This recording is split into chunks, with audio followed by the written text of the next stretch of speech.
They thought the wolf's bane would keep her hidden forever. They thought Seraphina was broken, scentless, forgotten. But they were wrong. AlphaKing Kyle wasn't searching for a perfect mate. He was hunting the ghost he'd scented once 5 winters ago, a trace of moonlight under poison, a whisper of something ancient wrapped in bitter herbs. Every winter he rode into the borderlands alone. Every winter he found nothing but empty cabins and abandoned teacups reeking of toxins. Until the night of his winter solstice, the night her body betrayed every defense she'd built. The night the heat struck without warning, tearing through 5 years of carefully maintained numbness like wildfire through dead wood. Seraphina ran into the frozen forest praying the cold would hide what the poison no longer could. Instead, she stumbled into his private hunting lodge. And when Kale walked through that door, snow melting in his dark braided hair, his golden eyes locked onto hers with recognition that made her wolf whimper after years of silence. This is the story of how a poisoned Omega became the most feared queen in history. This is the story of surrender. The first memory Seraphina had of true fear was the smell of incense mixed with blood.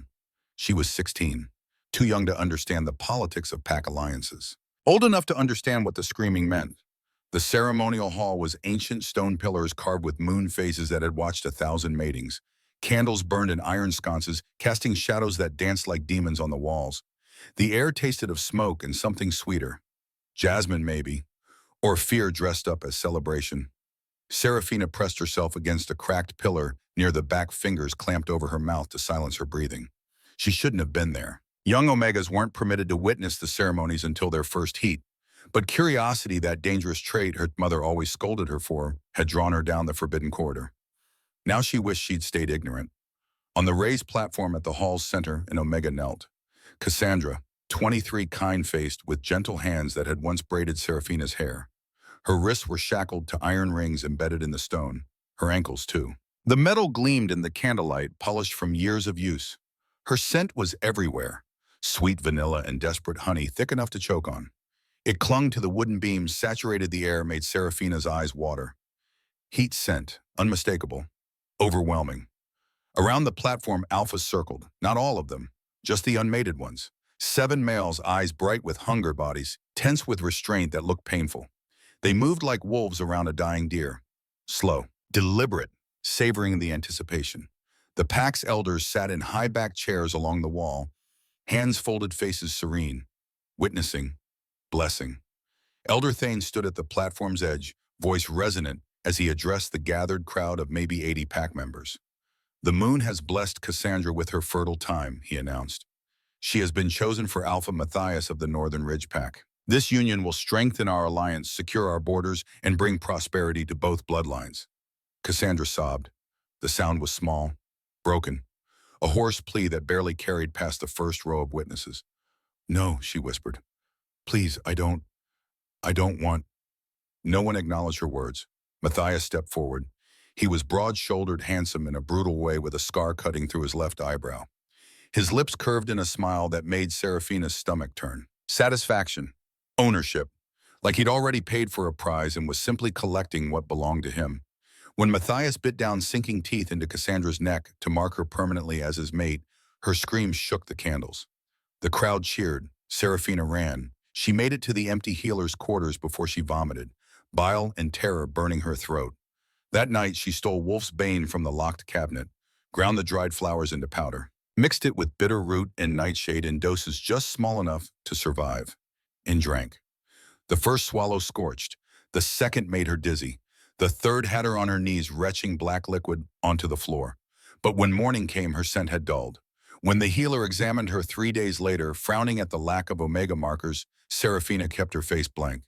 "Weak wolf," the healer muttered. "Defective bloodline. Might never come into heat at all." Perfect. That was 5 years ago. 5 years of poison every morning. 5 years of watching other Omegas stand on that platform, hearing their screams, seeing their eyes go empty after the markings. 5 years of elders calling her broken. Alphas ignoring her. Pack members pitying her. She endured it all. Because broken meant invisible. Invisible meant safe. And safe meant she would never ever kneel in shackles while strangers watched her get claimed like property. The cabin Seraphina called home was barely more than 4 walls and a roof. One room, a narrow bed, a stone fireplace that smoked if the wind blew wrong. Shelves lined with dried herbs and bottles of tinctures that kept her alive and hidden. It sat in the borderlands 3 miles from the nearest pack territory, surrounded by pine forests so thick the sun barely touched the ground. No one visited, no one cared. She preferred it that way. Every morning began the same. Wake before dawn. Stoke the fire. Grind fresh wolf's bane with bitter root in the stone mortar, the familiar scrape of pestle against rock almost meditative now. The paste was black, thick. It smelled like death masquerading as medicine. She mixed it with hot water to make tea that tasted worse than it looked. The first sip always made her throat close. The bitterness coated her tongue, her teeth, the roof of her mouth. Her body rejected it on instinct, stomach clenching in protest, but she forced it down. Every single morning for 5 years. Winter arrived early that year. Snow fell in thick curtains, blanketing the forest in silence. The cabin's walls groaned under the weight of ice. Food was scarce. Firewood scarcer. But Serafina had survived worse. She was good at surviving. The winter solstice came on a night when the moon hung full and heavy, turning the snowfields into silver mirrors. Serafina had spent the day hunting checking traps, finding them empty. She returned to the cabin as darkness fell. Fingers numb, stomach empty, exhausted down to her bones. She lit the fire, warmed her hands, prepared her evening dose of poison. The mortar was half full of wolfsbane paste when the first tremor hit. It started behind her ribs, a fluttering warmth subtle as a candle flame. She paused, pestle hovering. The warmth spread, down her spine, into her limbs, pooling low in her belly in a way that made alarm bells shriek in her mind. No. The pestle slipped from her fingers, clattering against stone.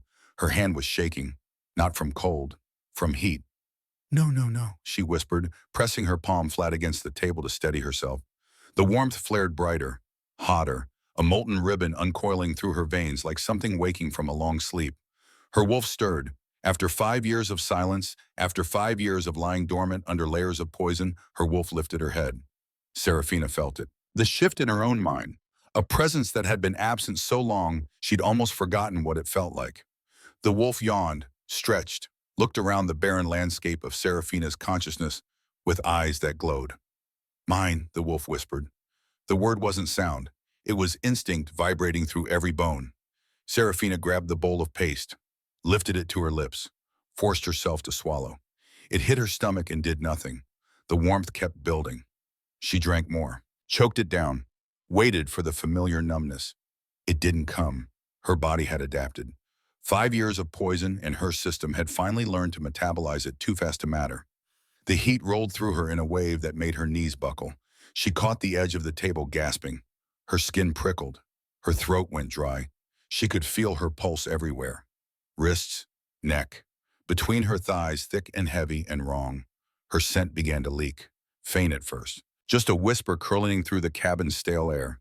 Then stronger. Wildflowers after rain, moonlit frost, something ancient and sweet that had been buried under bitterness for half a decade. Panic clawed up her throat. If she could smell it, any alpha within miles could too. She stumbled to the window, shoved it open. Winter wind slammed into her cold enough to steal breath. It barely touched the fever spreading beneath her skin. Through the pain and fever, one thought crystallized with cold clarity. Run. If she stayed here, someone would find her. The scent would draw them like blood drew sharks. And when they came, she would be too weak to fight. She would end up just like Cassandra. Shackled, claimed, screaming while strangers called it destiny. Serafina pushed away from the window, grabbed her cloak from its peg. Her hands were clumsy, shaking, but she forced her arms through the sleeves. The door groaned as she yanked it open. Night wind hit her full force, filled with snow and the metallic sting of distant pine.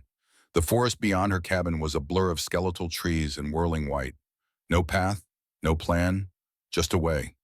Serafina pulled her hood up, lowered her head, and walked into the storm. Every step hurt. The heat inside her and the cold outside her waged war in her veins. Fire and ice, neither winning, both trying to tear her apart. Snow swallowed her ankles instantly. Then her calves. The drifts were deep here, untouched by anything but wind. Serafina forced herself forward. Her breath came harsh and uneven, white plumes torn away before she could see them form.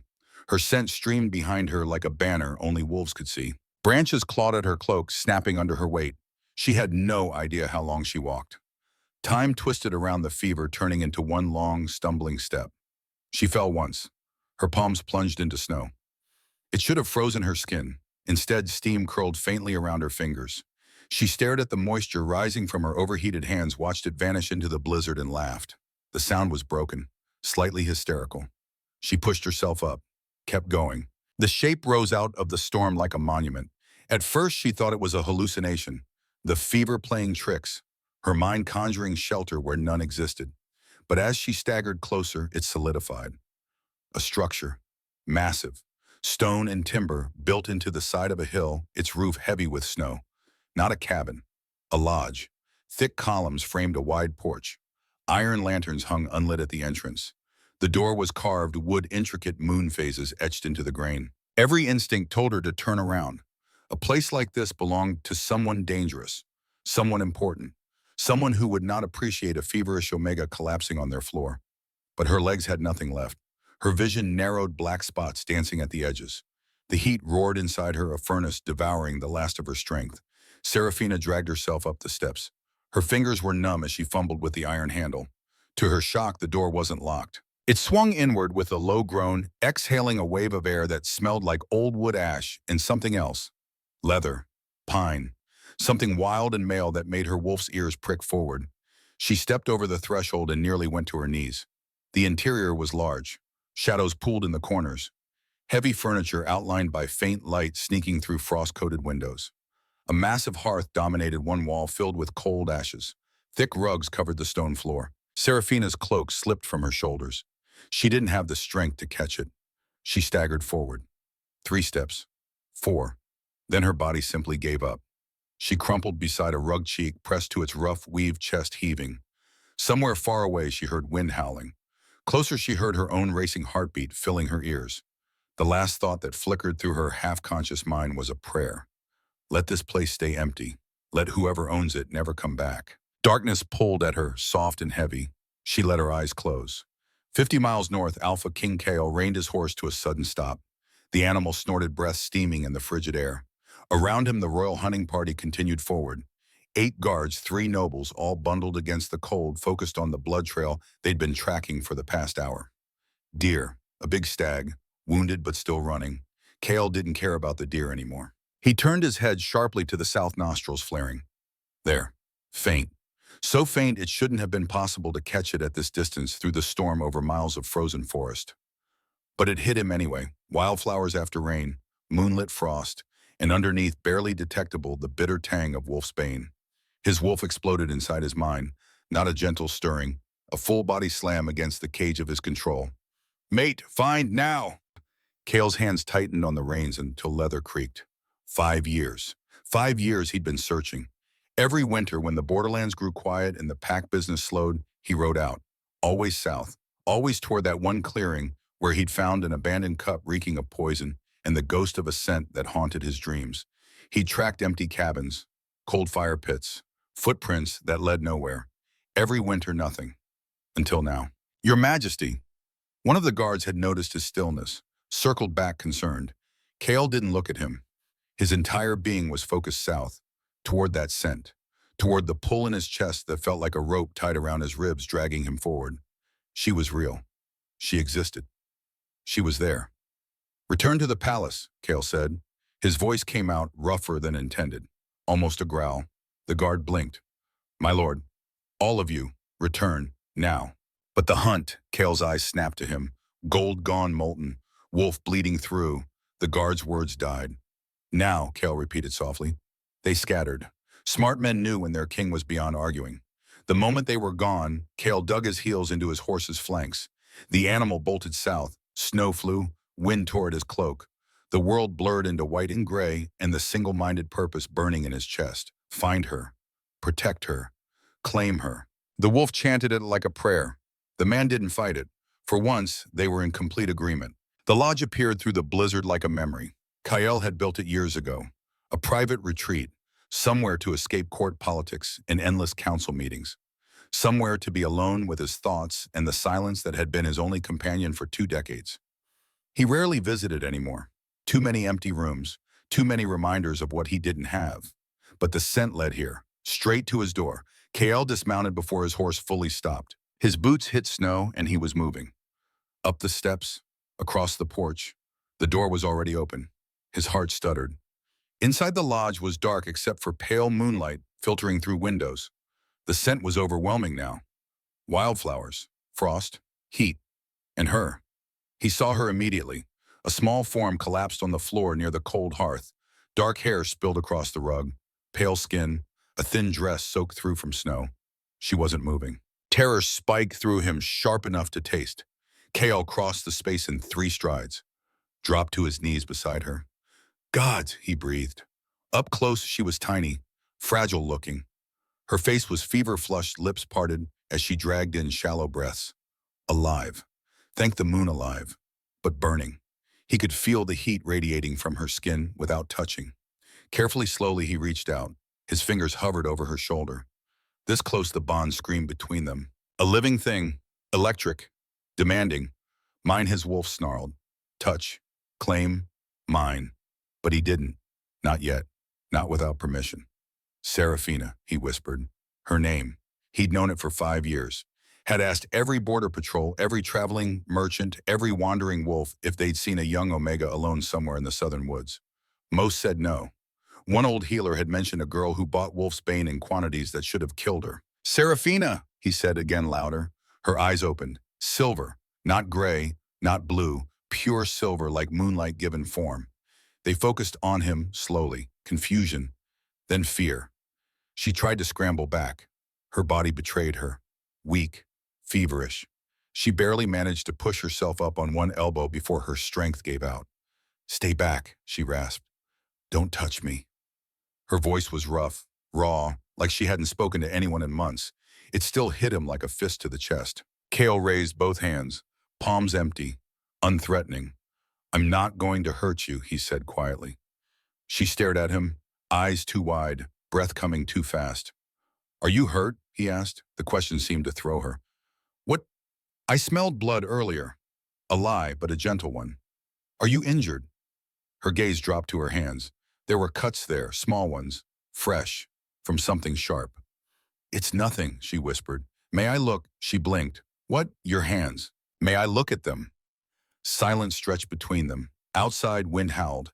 Inside, the only sound was her labored breathing and his controlled calm. You're asking, she finally said, disbelief thick in her voice. Always. Something flickered across her face, too fast to read. Slowly, she extended one hand. Kale took it gently. The moment their skin touched, sparks erupted. Visible. Electric. A snap of energy that lit the space between their palms. They both gasped. The bond roared to life, not quiet, not subtle. A living river of recognition flooding through his chest, his mind, his very soul. Mate, real, here. His. Kale's fingers trembled as he examined her palm. Forced himself to focus on the cuts. Fresh, from broken pottery maybe. He pulled a clean cloth from his pocket, wrapped it carefully around her hand. You're burning up, he said. When did the heat start? She pulled her hand back, clutched it to her chest. How do you know my name? He met her silver eyes. I've known it for 5 years. Her breath caught. I found a cup, he continued softly, in a clearing near the southern border. It reeked of wolf's bane, and underneath, just a trace, a scent I'd never encountered before. He paused. Moonlight, he said, under poison. Tears welled in her eyes. She blinked them back furiously. I searched every winter, Kale said, every abandoned cabin, every cold fire pit. I thought you were a dream, a trick my wolf invented to fill the silence. His throat tightened. But you're real. A single tear escaped, tracked down her fever-flushed cheek. I'm nobody, she whispered. You're not nobody. I'm broken, defective. The elders said they were wrong. The words came out harder than he intended. Her eyes widened. Kale forced himself to soften, gentle his tone. You're not broken, Serafina. You're terrified. There's a difference. She stared at him, like he'd spoken a language she didn't understand. You're burning alive on my floor, he said. Will you let me help you? Silence. Then barely audible. Why would you? Because you're my mate, and because no one should suffer alone. More tears fell. She didn't try to stop them this time. Kale stood slowly, crossed to the hearth, began building a fire with practiced efficiency. Behind him, he heard her ragged breathing, heard her try to sit up and fail. The kindling caught. Flames grew. Heat began to fill the cold room. He returned to her side. May I lift you, he asked. She looked up at him, face pale except for the fever flush, eyes glassy. Where the bed, you need to rest. I can walk. I'm sure you can, but you don't have to. He waited, giving her the choice, giving her the power. After a long moment, she nodded. Kale slid one arm behind her back, the other beneath her knees. Lifted her as carefully as he would hold something precious, unbreakable. She was too light. How long had she been starving herself along with poisoning? Her head dropped against his shoulder, a gesture of exhausted trust that made his wolf purr. He carried her to the wide bed in the corner, laid her down on furs and blankets that smelled faintly of cedar. She curled onto her side immediately, shivering despite the fever. Kale pulled a heavy blanket over her, tucked it around her shoulders. Then he went to fetch water. When he returned with a basin and cloth, her eyes were closed, but her breathing told him she wasn't asleep. I'm going to cool the fever, he said quietly. Is that all right? A pause, then yes. He dipped the cloth in cold water, wrung it out, pressed it gently to her forehead. She sighed, a small sound, relief. He worked in silence, cooling her temples, her neck, her wrists where the pulse beat too fast, never straying below her collarbone, never taking liberties, just tending. After a while, she spoke. Why are you being kind to me? His hand stilled. Because you deserve kindness. You don't know me. I know enough. You know nothing. Her voice broke. I'm poisoned, ruined.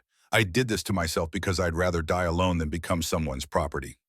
Kale set the cloth down, sat on the edge of the bed, careful not to crowd her. I know what you saw, he said quietly. Her eyes opened, silver and shattered. I know about the ceremonies, he continued. I didn't. For years, I didn't know what my court was doing in my name. The councils, the alliances built on forced bonds. His jaw clenched. When I found out, I burned the practice to ashes, exiled the elders who perpetuated it, rewrote the laws. He met her gaze. But the damage was done. Girls like you had already learned to fear, already learned that survival meant poison. Seraphina's breath shuddered. I can't change the past, Kale said, but I swear to you on my crown and my life, I will never force you. I will never take what you don't give freely. Tears streamed down her face now. I don't understand, she whispered. You're an alpha. You're a king. You could just, I could. He didn't flinch from the truth. And that's exactly why I won't. Power without consent is tyranny. I won't become the monster you fear. Something in her expression cracked. The walls she'd built, the armor she wore, it fractured. And through the cracks he saw her, the girl who'd drunk poison for 5 years rather than submit. The woman who'd run into a blizzard to stay free. The Omega who'd survived alone because no one offered safety without a price. What do you want from me? She asked. Raw, honest. Nothing you're not ready to give. And when the heat passes, then we talk. You decide, stay or go. It's your choice. She stared at him like he was speaking impossible things. Maybe he was, but he meant every word. The fire crackled, warmth spread through the lodge. Outside, the blizzard raged. Inside, something fragile and new began to grow. Trust. Seraphina's eyes drifted closed. This time she slept. Kale stayed beside her, refreshing the cloth when the fever spiked, monitoring her breathing, watching color slowly return to her too pale face. Hours passed. Dawn came gray and cold. The blizzard finally broke, and when Seraphina woke, Kale was still there, waiting. The morning light was weak, gray. It filtered through the lodge windows like something apologetic. Seraphina woke to warmth, not fever this time. Real warmth, blankets piled high, a fire crackling in the hearth. And beside the bed, sitting in a chair he'd pulled close sometime during the night, Kale. He was awake, watching her with an intensity that should have frightened her. It didn't. The heat broke, he said quietly. She nodded, sat up slowly. Her body ached. But the burning was gone, the desperation, the awful clawing need. All that remained was exhaustion and confusion. You stayed, she said. Did you think I'd leave? Honestly, yes, but he was real, solid, present. I need to explain something, Kale said. Before we leave, before you agree to come with me, you need to understand what you're walking into. Seraphina pulled the blanket tighter around herself. The bond, he continued, between us, it's real. The moon chose this. He leaned forward, elbows on his knees, hands clasped. I won't mark you, he said. Not until you ask, not until you're ready. Maybe never if that's what you decide. But the pull will always be there, and my court will sense it. They'll know, not everything, but they'll see how I look at you, how I protect you. They'll draw conclusions. Serafina's stomach tightened. I can't promise the court will be kind, he continued.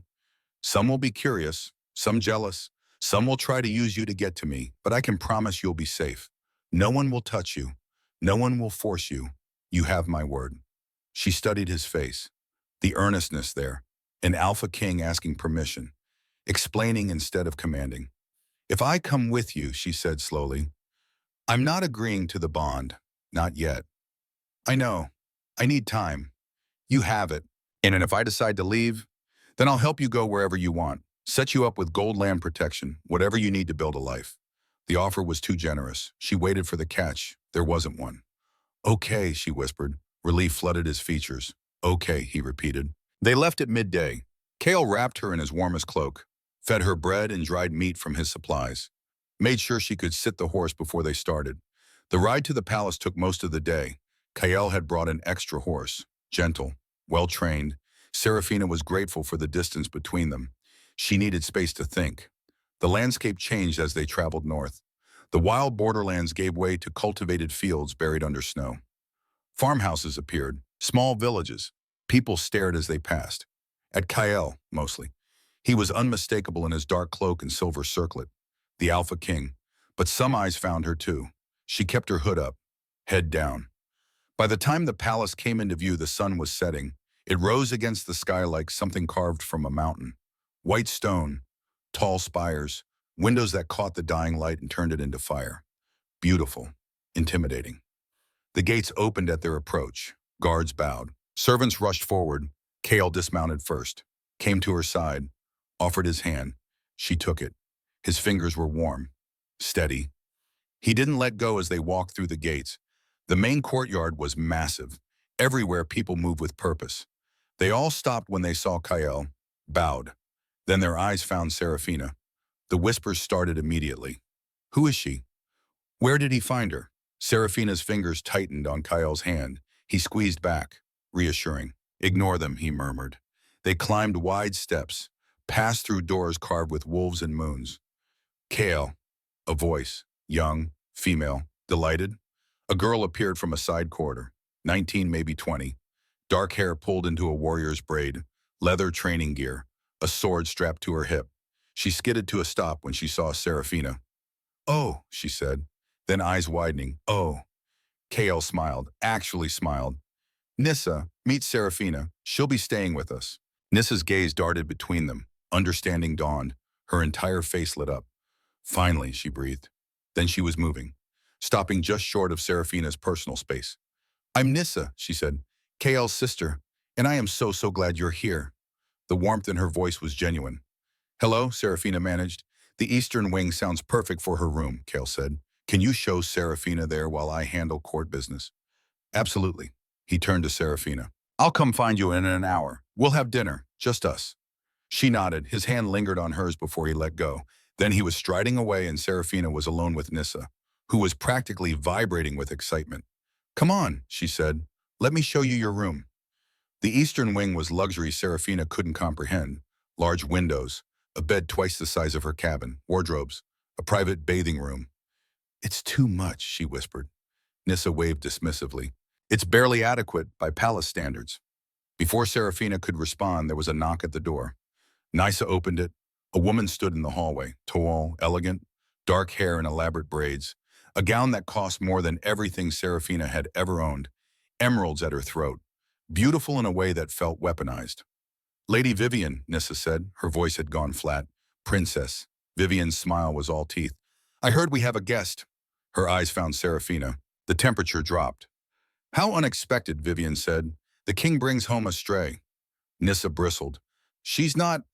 I'm sure she's lovely, Vivian continued smoothly, in a rustic sort of way. The borderlands, I'm told, Serafina stood, met Vivian's gaze. Yes, she said, the borderlands. How quaint. Vivian's smile sharpened. And you're staying in the eastern wing. Quite an honor for someone of your background. The insult was clear, even wrapped in courtesy. Lady Vivian, Nissa said, voice hard. Was there something you needed? Just welcoming our new arrival. She understands. Kale's voice cut through like a blade. All three women turned. He stood in the doorway. His expression was controlled. Calm, but his eyes blazed. Serafina is under my personal protection, he said quietly. She will be treated with respect. Is that clear, Lady Vivian? Vivian's smile didn't waver. Of course, my king. I'm sure. Finally, Vivian curtsied. I'll leave you to your evening. She swept from the room. When she was gone, Nissa let out a breath. I hate her, she muttered. Nissa, Kale warned him. Serafina's stomach dropped. She wanted to be queen, didn't she? Kale's jaw tightened. Political arrangement. My father wanted an alliance. Vivian was the offered bride. You refused when I took the throne, 10 years ago. She's still here. Her family has influence with the council. Translation, too powerful to exile. Serafina's unease deepened. Dinner was quiet, just the three of them. Servants brought food, left, returned with more. Serafina picked at vegetables and bread. Her mind was elsewhere. On Vivian's cold eyes, on the whispers, on being a rabbit in a den of wolves. Tomorrow, Kale said, I want you to see the royal healer. She froze. White ho. 5 years of wolf's bane. I need to know if there's lasting damage. Nissa's fork clattered. You poisoned yourself. Serafina didn't answer. It's for your health, Kale said gently. Please. She wanted to refuse, but the earnestness in his eyes stopped her. Fine, she whispered. The next morning, the healer's chambers smelled of sage and antiseptic. Oren was old, white-haired, with eyes that had seen too much. He examined Serafina efficiently, checked her pulse, her breathing, asked questions about dosage that made her squirm. Remarkable you're alive, he said, not comforting. I need a blood sample, he continued. Standard procedure, checking for diseases, parasites, magical interference. He produced a small silver dagger, runes etched into the blade. Your hand, please. Serafina extended her palm. The cut was quick. A single drop welled up. Oren caught it in a shallow silver dish, then whispered something. The blood began to glow, faint at first, then brighter. Silver light erupted, flooding the room. Gold threaded through it, molten, alive. The light grew until Serafina had to shield her eyes. Oren stumbled back.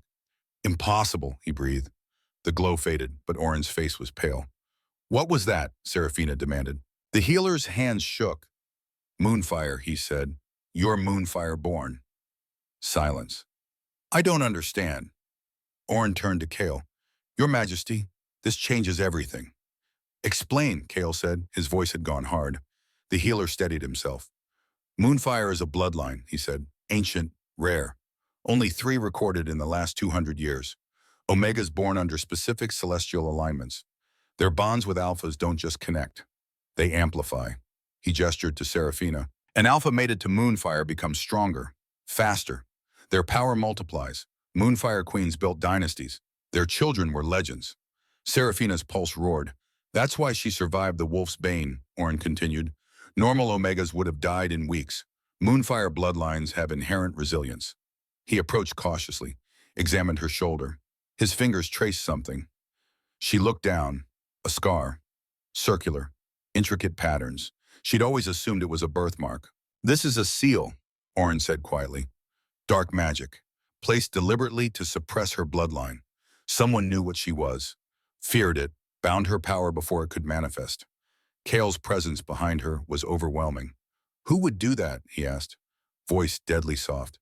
I don't know, but breaking it will be dangerous. The magic has had 22 years to integrate. Removing it improperly could kill her. Serafina felt dizzy. If word of this spreads, Oren continued, she becomes the most valuable prize in every kingdom. Alphas will hunt her, not for mate bonds, for power. The room tilted. Kale's hand steadied her, warm on her shoulder. This stays between us, he said. You speak of this to no one, or you lose everything. Am I understood? Oren bowed. Completely, Your Majesty. Can you help her? Breaking the seal will require time, research. I'll need to consult the old libraries. Do it, quietly. Of course. Kale guided Serafina from the chamber. She moved on autopilot. Moonfire. Amplification. Valuable. The words circled like vultures. They were halfway to her room when she stopped. I need air. Serafina, please. He studied her face, nodded. The gardens. The palace gardens were beautiful even in winter. Frozen fountains, snow-draped hedges, moonlight turning everything silver. They walked in silence. Finally, she spoke. This is why you wanted me. The power. Kale stopped. Turned. No. Moonfire amplifies. I didn't know, he interrupted. I've been searching for you for 5 years, long before tonight. I wanted you because my wolf recognized yours, because your scent haunted me. He stepped closer. The moonfire changes nothing. You're not a resource, you're a person. My mate, if you choose. She wanted to believe him, but trust was hard. What if I'm too broken? You're not broken. You don't know what I've survived. Then tell me. And she did. Standing in that frozen garden, she told him everything. The ceremonies, Cassandra's screams, the 5 years of poison, the isolation, the certainty that being owned would destroy her. He listened without interrupting. When she finished, tears freezing on her cheeks, he was quiet. Then thank you. She blinked. For what? For surviving, for being strong enough to choose poison over submission, for trusting me with this. His hand cupped her face gently. I swear on my crown you will never be property. Not to me, not to anyone. The sincerity shattered something in her chest. She leaned into his touch. I don't know how to trust this. That's okay. We have time. They stood close, sharing breath, not quite touching beyond his hand on her cheek. Then Kale's gaze dropped to her lips. Serafina's pulse jumped. If I kissed you now, he said softly, would you pull away? I don't know. Then I won't risk it. He stepped back. The loss made her ache. When I kiss you, Serafina, it won't be because the moon is pretty. It will be because you asked, because you're ready. He smiled, sad and patient. I can wait. Before she could respond, running footsteps echoed. A guard appeared, breathless. Your Majesty, urgent, Frostfang emissary at the gates. Kale's expression shuddered. Take Serafina to her room, he ordered. Post guards. No one enters without my permission. Kale, please, he said, trust me this far. She nodded. He was gone before she could say more. The throne room was built for intimidation. Vaulted ceilings, columns thick as trees. The throne carved from black stone inlaid with silver. Kale sat there now, crown on his head, every inch the Alpha King. Before him the Frostfang emissary knelt, a thin man, scarred, eyes darting nervously. Speak, Kale commanded. The man produced a sealed letter. A guard brought it to Kale. The seal was a wolf's head, snarling, black wax. Kale broke it, read. His jaw clenched tighter with each line. When he finished, he set it down carefully. Too carefully. Your Alpha has interesting demands, he said quietly. The emissary swallowed. Alpha Malachar sends his respects. He merely requests the return of property that belongs to Frostfang territory. Property. The Omega. She was born in our lands. By pack law, she falls under our jurisdiction. She's not in your jurisdiction, she's in mine. Alpha Malachar is prepared to negotiate. There's nothing to negotiate. Kale's voice didn't rise. The threat was clear. Tell your Alpha this, he continued. Serafina is under my personal protection. She is a free citizen. If he wants to contest that, he can come himself. But he'll find me less welcoming. The emissary paled. He'll take your refusal as war.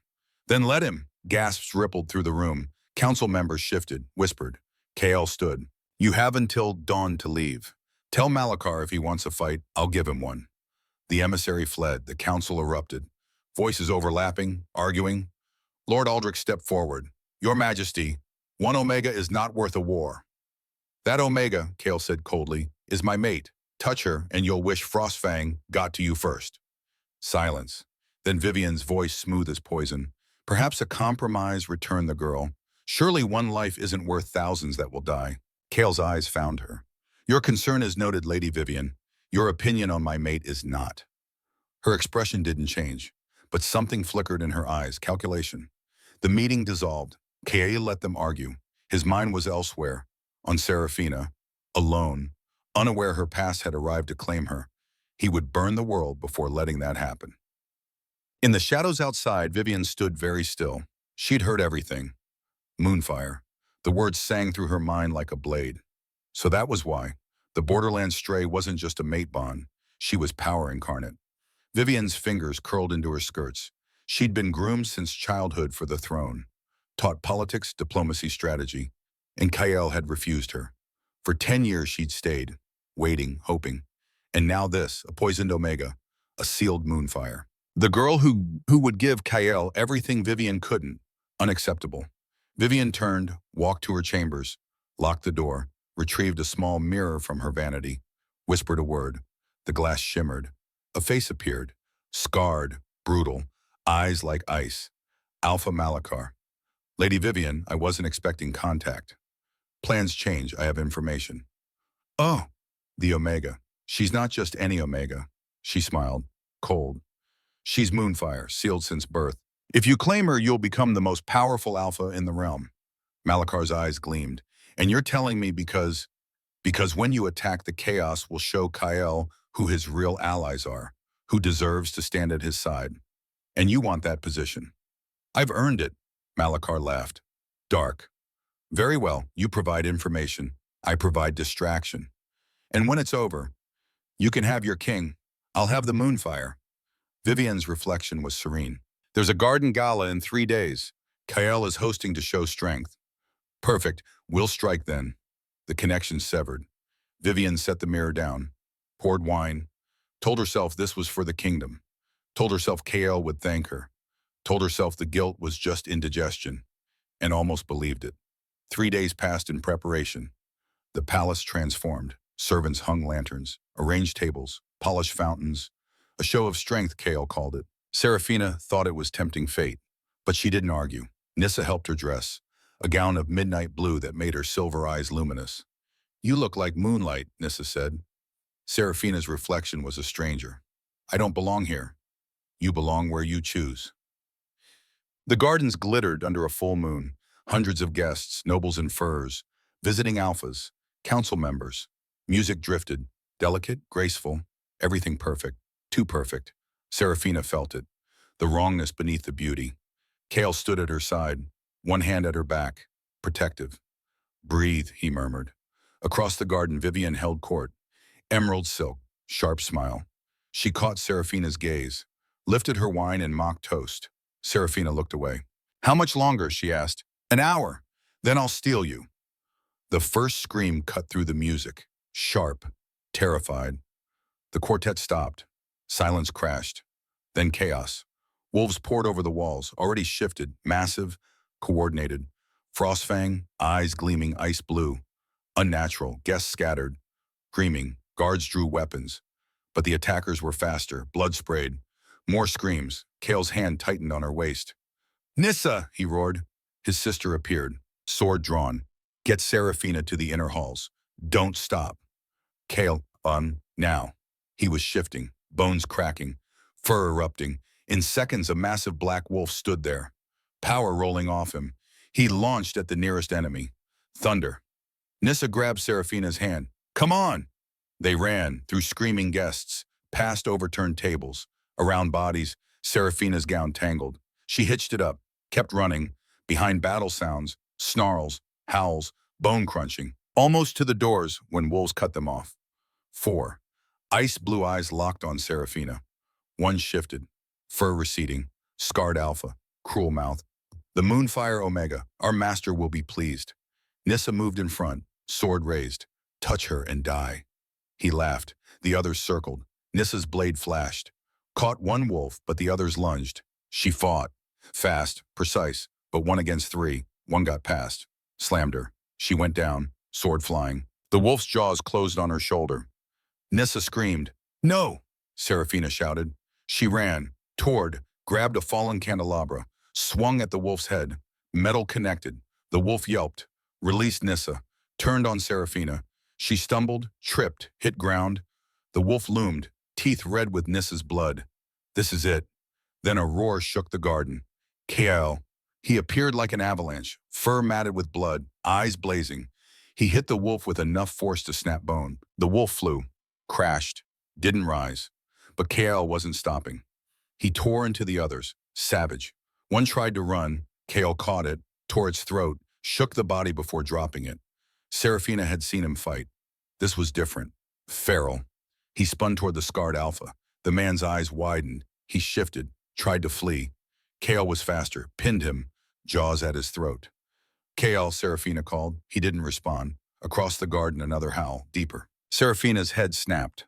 A wolf larger than the others, gray fur, scarred muzzle, winter ice eyes, Malachar. He walked straight toward Kael, toward Seraphina. Finally, a voice behind her. Seraphina turned. Vivian stood there, pale, shaking, but eyes on Malachar.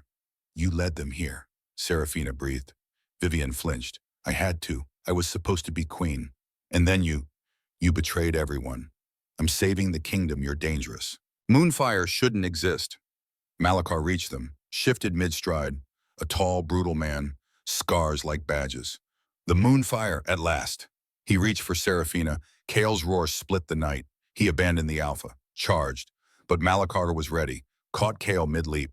They crashed, evenly matched. They rolled, bit, clawed, blood-splattered snow. And while they fought, other wolves closed on Nissa. 4, circling, she was bleeding, weaponless. Seraphina saw it slow, wolves lunging. Nissa's face, brave, resigned, Kael pinned under Malachar, jaws at his throat. Something inside Seraphina shattered. The seal on her shoulder exploded with light. The shift pain like a meteor. Seraphina's scream tore out. Raw, inhuman, light erupted, silver shot with gold. The seal burned to ash.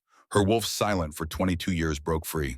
Agony, bones cracked, reformed, lengthened, spine arched, vertebrae popping, skin stretched, fur exploded, silver fur, tipped gold at ears, paws, tail, dawn over snow. Her gown shredded, body expanded, grew, massive, larger than any Omega, nearly as large as Kael, vision sharpened, colors brighter, sounds clearer. She smelled everything.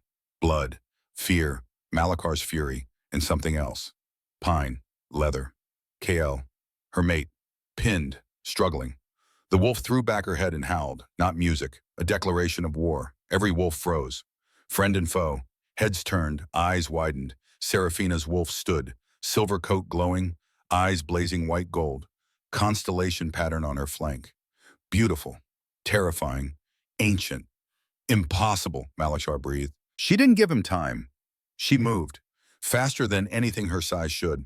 The 4 wolves around Nyssa didn't see her. She hit the first like a ram, sent it flying. The second lunged. She caught it midair, jaws on its shoulder, bone crunched, threw it aside. The third and fourth tried to flank. She spun, graceful, claws raked one's face. It howled, retreated. The other she pinned, jaws at throat. Warning, it submitted. Belly up, she released it, let it run. Then turned to Malachar. He'd released Kael, was staring with awe and hunger. Moonfire awakened. Do you know what you're worth? She snarled. Kael climbed up, bleeding, but alive. He moved beside her, black wolf in silver. The bond flared, visible, light connecting chest to chest, power surged. Seraphina felt it, amplification. Kael's strength doubled, tripled, wounds closing, faster than natural. Their minds touched, not words, images, emotions, his awe, her fury. Shared purpose. Together they faced Malachar. He shifted, back to wolf, desperate. He lunged. They met him as one. Kael high, Seraphina low, movements synchronized, bond guiding. Kael's jaws on Malachar's shoulder, Seraphina's claws on his flank. Like water, like they'd fought together for years. Malachar was skilled, brutal, but alone. They were bonded. Minutes. Malachar hit ground. Hard. Kael stood over him, jaws at throat. One bite. Seraphina felt the urge through the bond. Finish it. Eliminate threat. But also something else. Her choice. She shifted. Pain less this time. Body remembering. Fur receded. Bones shortened. She knelt naked in snow. Steam rising. Someone threw a cloak. Nissa, wounded but alive. Kael, Seraphina said. His wolf's head turned, eyes still feral. Don't kill him. A growl. Please, I'm asking. Gold flickered, awareness returning. I was nothing, she continued. Broken, poisoned. Refused, that's what they called me. She stood, walked toward them. And I survived. I chose survival over vengeance. I chose to keep living. She knelt beside Malachar's bleeding form. Met his ice blue eyes. You wanted to own me, to use me for power, but I'm giving you something else. She gestured to Kael. He stepped back, released Malachar's throat. Your life, Seraphina said, not because you deserve it, but because I refuse to become what I feared. I refuse to let fear make me cruel. Malachar stared. Shock. Confusion. Leave. Take your wolves. Go. And if you ever come back, Kale won't spare you. Malachar shifted. Human. Bleeding. Broken. Why? He rasped. Because someone has to break the cycle. He staggered up, limped away. His wolves followed. Silence. Then palace guards began to cheer. Nissa dragged Vivienne forward, pale, shaking. Kale shifted back. Someone brought clothes. He dressed without taking eyes off Vivienne. You called them here, he said, quiet, deadly. I thought I was protecting you. You betrayed us. I was supposed to be queen. The words burst out. I trained my whole life, and you refused me.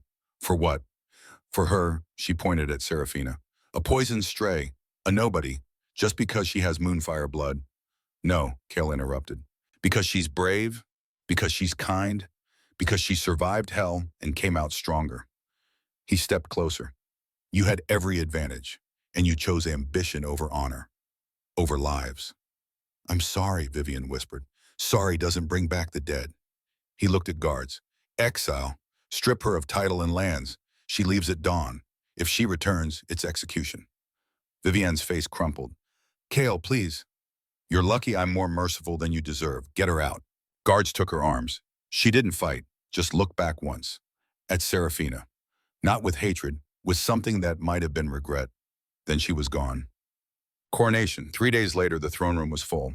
Not just palace residents. Wolves from every allied pack. Nobles from distant territories. Witnesses by hundreds. Seraphina stood at the throne steps. White gown, simple but elegant. Silver embroidery along the hem, matching her wolf's constellation. Hair down, loose. Silver eyes bright. She looked like moonlight, given human form.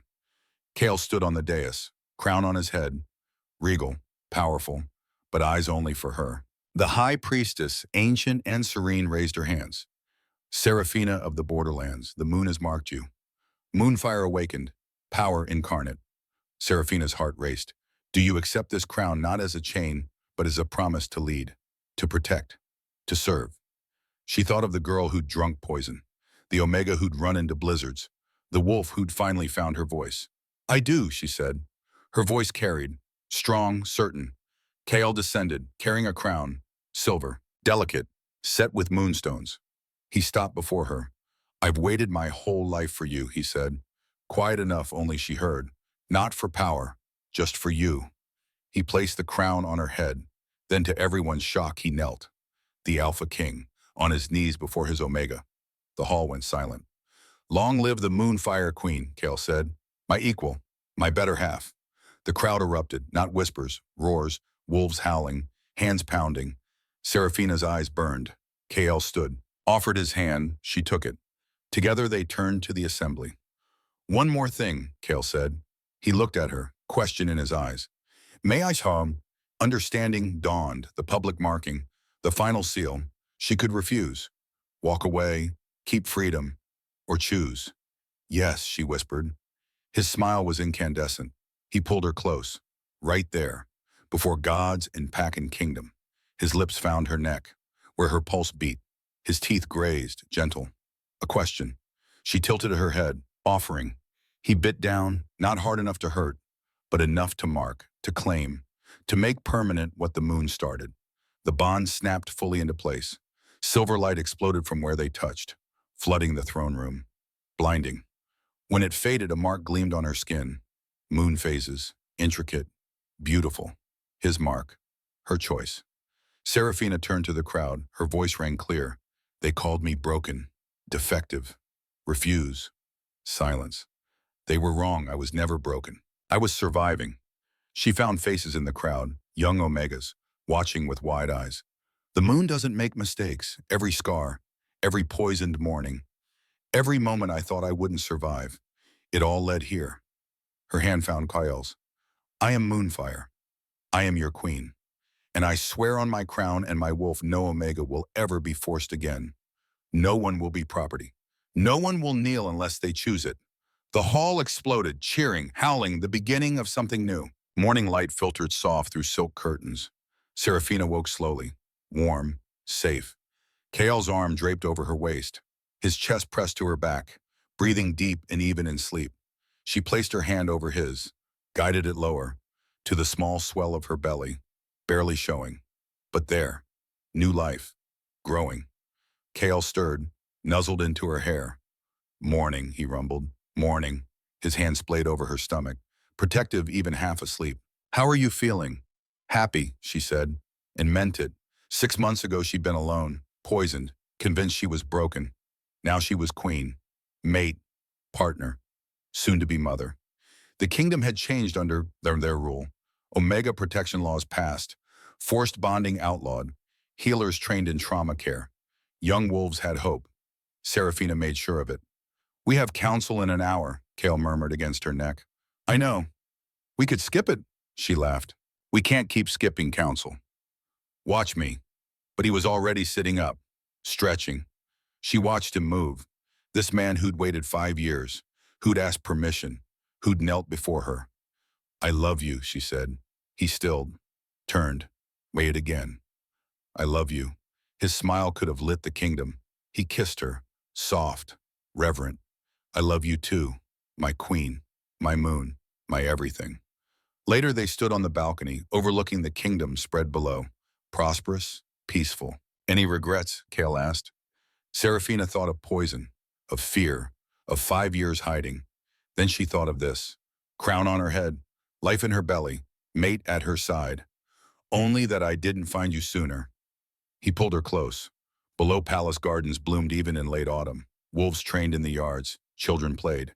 In the distance, Nissa led a patrol, lightning crackling at her fingertips when she got excited. Stormborn powers awakening. A story for another time. The moon knew, Kale said, when we were ready, when we'd survived enough to appreciate this. Serafina leaned into him. Above clouds parted, revealing the waning moon, pale against blue sky. She'd spent years hiding from destiny. Turns out destiny had just been waiting for her to stop running, waiting for her to choose. And she'd chosen this. Love, freedom, power on her own terms. She'd chosen to stop being prey and become the wolf who howled at the moon, not in fear, in triumph.